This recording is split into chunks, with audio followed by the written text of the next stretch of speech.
Well, guys, we ain't screwed nothing up yet, but it's only Tuesday. However, we did learn something.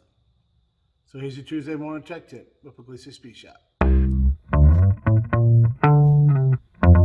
All right, so if you guys caught last week's episode, you know we had a little trouble with, well, we thought a battery.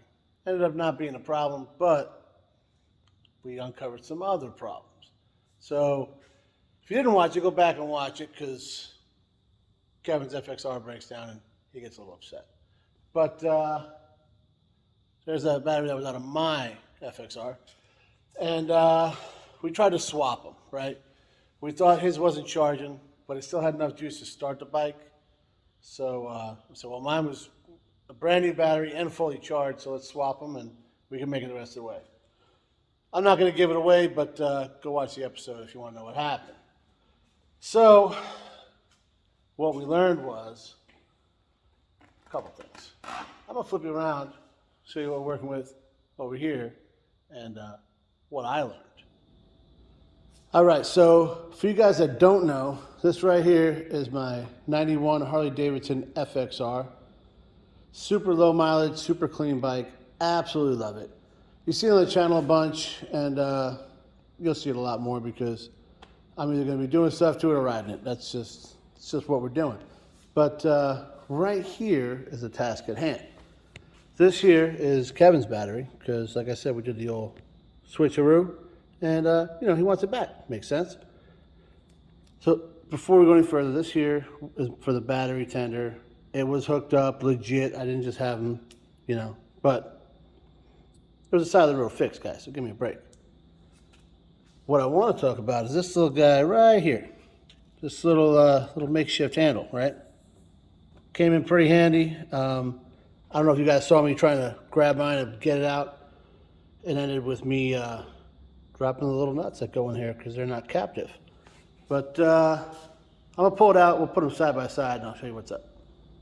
So I yanked the battery out. You see I got the oil tank right here, right? And even with the battery out, not a whole lot of room. Got these paws. I'm trying to get in here to grab something. There's no room on each side to grab that battery. It's just really, really tight in there.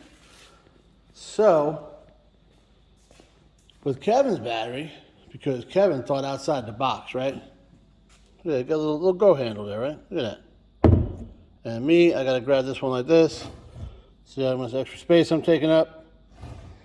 Yeah, so what happens, you try and use two hands and put a finger here, and what happens is you go like this, and this little guy, you put it in like this, right? You go like this, yeah, it falls out. Inside your motorcycle, you never find it. Ask me how I know. So you might be wondering, like, okay, so why are they not captive? Well, the reason is, see, they're a little squared off nut here. You put them in this way if you have a top mount, and then you can put them in this way if you have a side mount. All depends on how your motorcycle's set up. Now, there are other ways to do it because Duracell did it. You can either mount from the top, right? Just there you go. Right? Or, in Kevin's case, his motorcycle's a side mount because he's got that real clean wiring. You can do it that way. I don't know, there's probably not a big price difference between the Duracell and the Interstate. Interstates are pretty good, so are Duracells. But I think his might be a little bigger. It's a crank and amps difference on here. I don't think it's a whole lot. He's got 325. Apparently I have a math equation on the top of mine. Both made in the USA, so I mean that's pretty dope, right? But yeah, none of that is really what this whole episode's about. Now I'm just rambling. But he's got a 107, I have an 80. So there you go.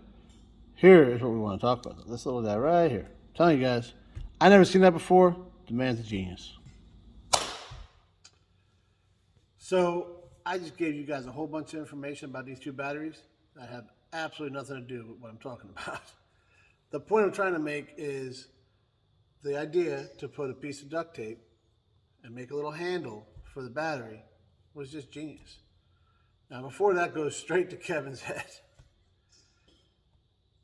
I might have said he was a genius, but I believe he said he got the idea online, which ain't nothing wrong with that. He's using it, which makes him a smart guy, and he passed it along, so I appreciate that. And so we're trying to pass it on to you. Little ideas, I've been struggling with this thing since I got the FXR. I've had some battery issues, so taking it in and out a bunch.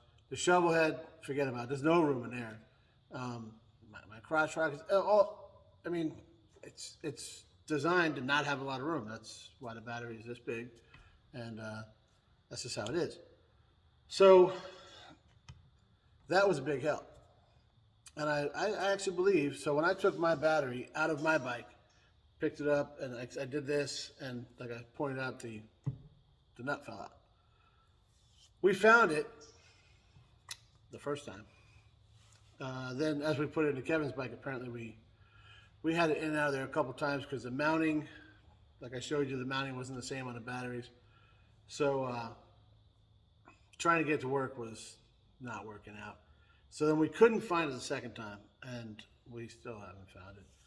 But so I was like, hey, there's an AutoZone right here, see if you can go get one from them. Like maybe they had a little help section or whatever. Apparently had to buy a whole battery.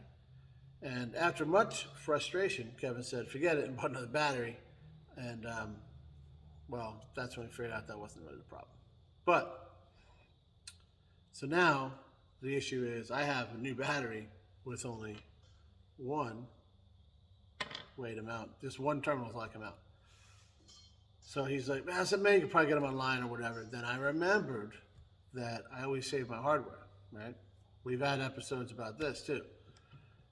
Tell you guys, these tips, they always come around because it's the same thing, right? It's always the same, yeah. But, and I came back and I went to the Pre-X, which we talked about before, or bench stock, as Kevin calls it. And look what I had.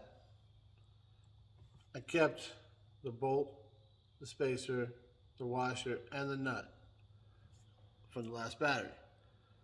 Now, actually, I kept both of them. So we're all set. And is that kind of like, did